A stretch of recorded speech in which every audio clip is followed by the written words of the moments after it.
Welcome to the channel. I'm Tony the Technician. Today we're going to be going into a product that I've been looking at getting for like maybe 2 or 3 years, and I just haven't picked one up, and that is a thermal camera.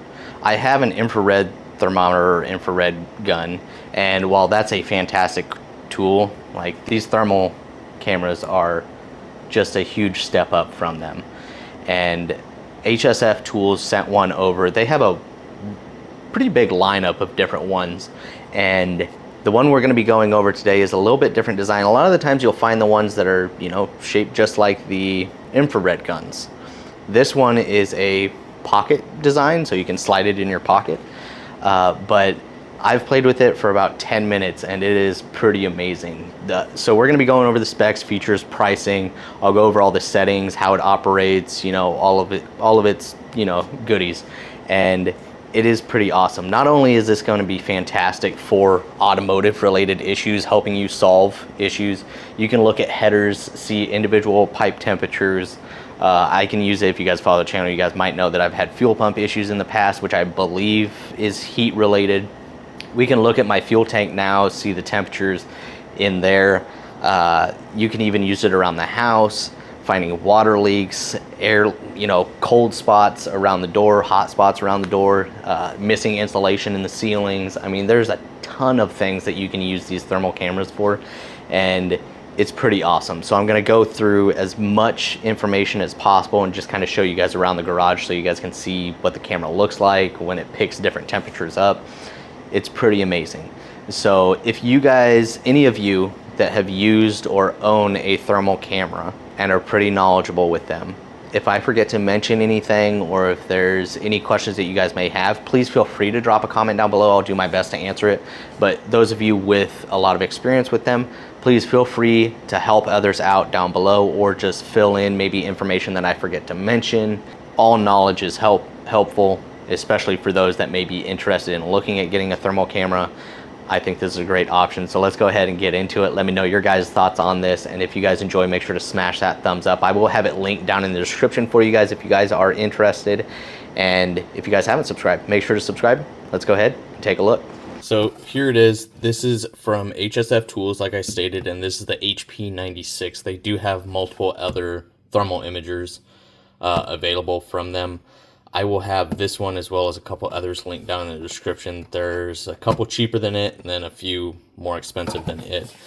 But just getting into some of the information, the thermal resolution is 96 by 96. The super resolution is 240 by 240. Temperature measurements range from -4 degrees Fahrenheit to 662 degrees Fahrenheit. 25 hertz image frequency. LED work light built into it, and it has a 3.5-inch LCD touchscreen. So one thing you will notice on this, once I pull it out, the actual image on the screen will be 2.9 inches. The overall screen size is 3.5, but the edges are just menus. So keep that in mind, but it still does have a nice, decent sized display on it. And that's really it as far as the box. This is what I've been using for years, and it's just a infrared thermometer or infrared gun. And these things are extremely handy, but I'll tell you one thing, thermal imagers are a great upgrade. I'm sure these still have their place even when you have a thermal imager, but I will definitely get a lot more use out of the thermal imager than I will my infrared. I've used this for a lot of different things, but I can definitely see where this is going to be a huge upgrade in trying to solve issues. Then you kind of get this folder pouch with it, and that's just basically a thank you. Then you have the calibration certificate, and then you have the user manual, which we'll go over here in just 1 minute. But inside the box, it does come packaged really nicely in this little case. And inside, this was all organized before. I've taken it out a few times, so it does come with a little loop that you can put on the unit itself, and then you have your USB-C cable, and then it's got a USB-C to USB-A adapter, and this is going to be like updates and then transferring files from the unit to your computer. You can also do that because you can take pictures and videos with this unit. And then inside, the wiring and stuff was below this. So It seems to just have internal memory. I don't see a slot or anything for added SD card or anything like that. This is where you will attach your loop if you want that. You have a 1/4x20 threaded portion down here, so you can actually put this on a tripod. Then up top you have your bigger button. If you press, it's an image, or it'll capture an image. If you press and hold, then it'll start recording, and then tap it again and it'll stop recording. Then you have your power button and sleep button. Then you have your charging port over here, and it is all like a rubberized material. And then here you have your thermal imaging camera and your camera. So this is what's going to pick up the temperature readings, and then this is what's going to give you your actual image, and then there's your built-in LED light. As far as an angle on the camera lens, it is a 50-degree wide angle lens. And like I was saying, I don't see anywhere for an added SD card or anything like that, but the internal storage will allow up to 30,000 pictures or 20 hours of video at this resolution. It's a 4 GB memory, so at this resolution you can, capture a lot of images or record quite a few videos. This does have a 6.6 foot drop test, or 6.5 foot drop test. It's IP54 rated, and when using this, they do recommend staying within 6.5 feet of whatever you're getting a reading on. Unless it's a larger item and you're trying to get it in view, then you can back up to get it all in view. I do like that it comes with this little soft pouch with Velcro, and then it's got a belt clip on the back as well. And then before we get this turned on, let's just quickly go through some of the information. Powering it on and off, press and hold for 3 seconds. The sleep mode is if you just tap it. On the left hand side we'll see the albums, the settings. Then it has a measuring device, so it'll show you whatever you're looking at on the screen. It'll have a red target. That's going to be the hottest portion of whatever you're looking at. And then it'll have a blue one. That'll be the coldest image that it's, or the coldest part of the image that you're looking at. And then the center, it'll give you a center temperature reading as well. So whatever you put on that center target, it will give you a temperature reading of that. Then you can switch image modes, switch color palettes, so you can change what hot and cold looks like. And then you can set level and span. You can cast the screen. You can activate the flashlight, daytime and nighttime mode, and then your brightness slider. So we'll go ahead and get into those. So here's what it looks like once it's powered on. Image calibrating. And once we get done talking about this real quickly, I'll kind of walk you around the garage and show you what the image looks like as we look at different things. So here you can see the center point. It's going to give us a reading at 71 point, whatever.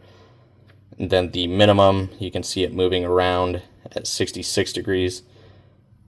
Or I'm sorry, the center was 68. The max is 70. The minimum 66.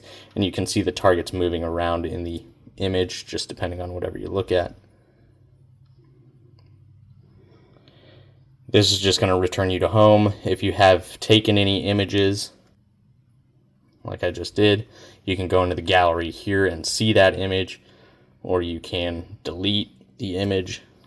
Settings, you have temperature and measurement settings, distance, temperature range, which right now it's set on auto. You can change that. Humidity, alarm settings, display settings, you set up your time, date, all that good stuff. Parameters, units, whether you're going to select Fahrenheit or Celsius, and then distance, whether you want it to be in meters or feet. You can set the screen brightness from here, but you can also do that from the drop down menu on the home screen. Capture settings, super resolution. Device settings, you can have auto off, so if it's inactive for so long, then it'll automatically shut off. Save logs, language, so you got all your settings there. Going back out, over here you can change your targets, so like the hot, you can deactivate it, the cold, and then the center. And then here you can change what the actual image looks like. I think when you get the unit, it's set to thermal. You have fusion, and fusion's, it shows like lines and stuff.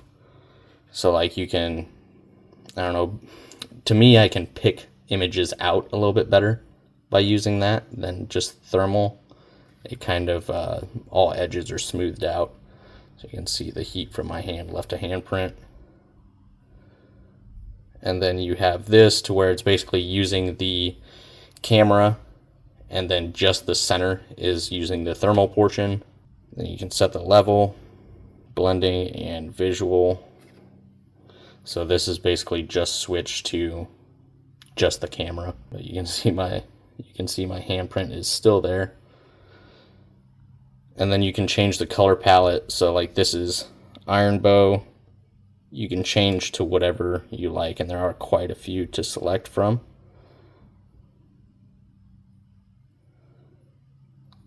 And then the temperature you can change here, or you can hit OK, then go back, switch it to auto, and it'll auto adjust.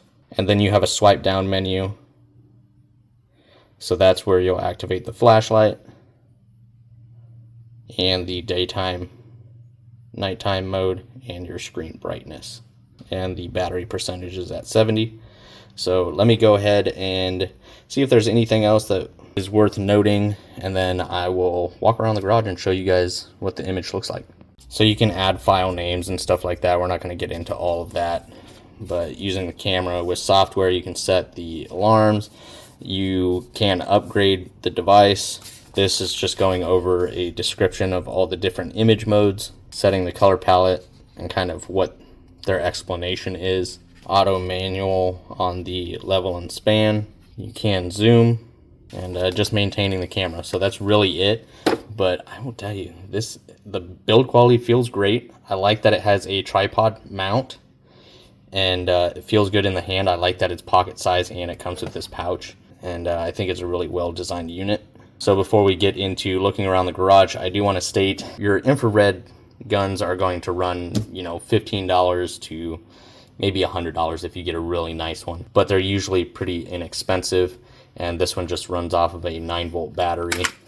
Here, you can set your Fahrenheit and Celsius. And then here you can adjust the different settings depending on what the book will tell you. Basically, if you're getting a temperature reading of glass or of a plastic object or wood, then it has different settings to get the most accurate reading. And then it has a built-in laser, which is off right now. There you can see that. There you can see it's reading the maximum temperature of my hand is 93. Center is 91. So let's go ahead and look around the garage. So don't mind the mess. I got my son's birthday party tomorrow, so I got presents and stuff in here. But over here you can see my water heater, all the ventilation that comes up to the ceiling, and the heat around the ceiling. You can see the red target up top pointing out the hottest part of the image, and then the blue down in the bottom right, which is the coldest at 63. I think if it still picks up my webcam, which runs at like 102. Right now it's a little bit cooler. Computer's pretty cool.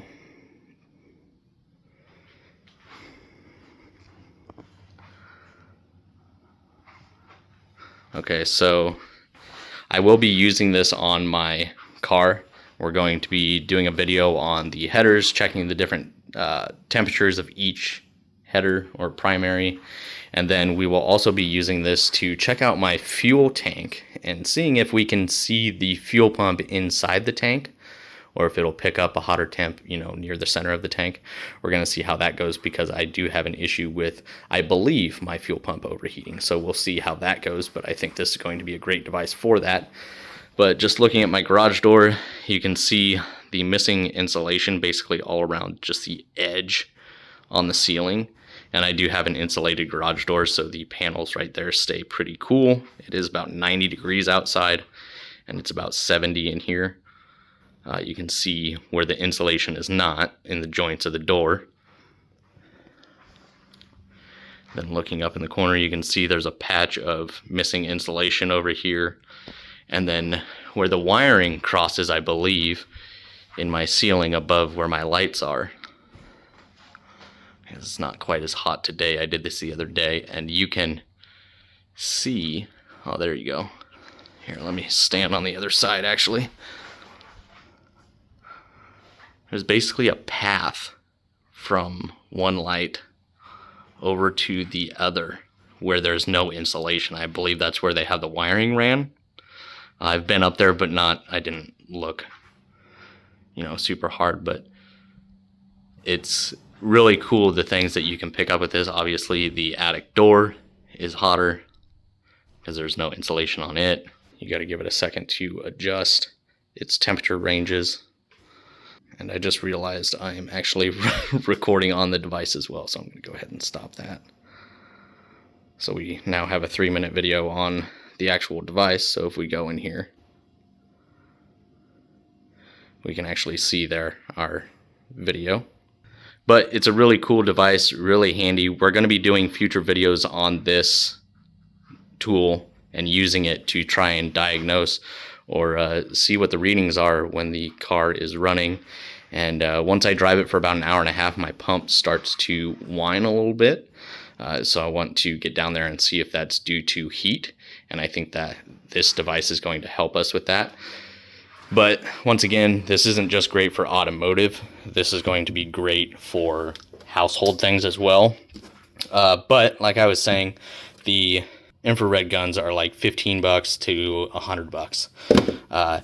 Thermal imagers, they are not cheap. The cheap ones, if you're lucky, you might be able to find one for $100, and most of the time those are lower image quality and the temperature range isn't quite as good, and some of those connect to your phone, which some of those can be good, some of them not so much.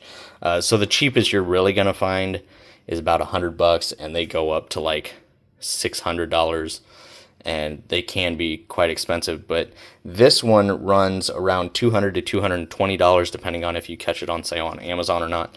I think for its price point, the features that it has, I like the tracking, it adjusts pretty quickly as well. So like with the 25 hertz for a thermal imaging camera and the resolution on this camera, it's pretty smooth. Like if you go moving around real quick, that's not what this is for. You're kind of pinpointing areas, slowly moving, looking for hot and cold spots.